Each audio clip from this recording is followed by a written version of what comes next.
High, আজকে বেরিয়ে পড়েছিলাম একটা রিসেপশন ব্রাইডকে সাজাতে।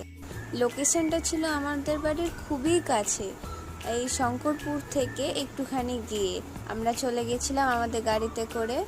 আর ইতিমধ্যে আমরা আমাদের লোকেশনে পৌঁছে পড়েছি।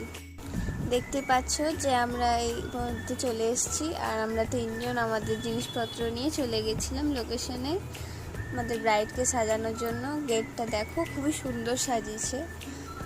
আর আমরা ঢুকে পড়ছি এখন।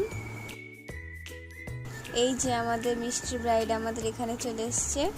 তো তোমার সাজার কোনো কিরকম ডিমান্ড কিছু?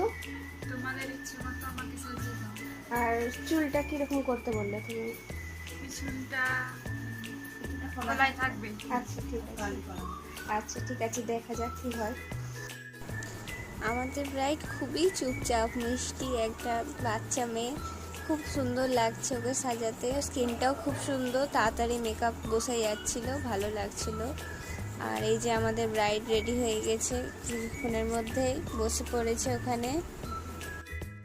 কাজটা তোমার ঠিক লেগেছে তো? সব ঠিক আছে, আর ভালো লেগেছে। চুল টুল হেয়ার সব সব ঠিক আছে। তাহলে আমাদের ব্রাইড সেজে খুব হ্যাপি হয়েছে। এই যে আমাদের ব্রাইডের এখানে আছে দাঁড়িয়ে। ব্রাইডের সাথে সাথে আরও কয়েকজনকে আমরা সাজিয়ে নিয়েছিলাম, তার ক্লিপ নেওয়া হয়নি। এই যে আমরা এখন খেতে বসে পড়েছি, আর এই যে খাবার চলে এসেছে। খেয়ে দিয়ে আমরা একটুখানি ঘুরে নিচ্ছিলাম চারিদিকটা। বাড়ি ফেরার আগে ব্রাইডের সাথে একবার দেখা করে নিয়ে চলে আসলাম।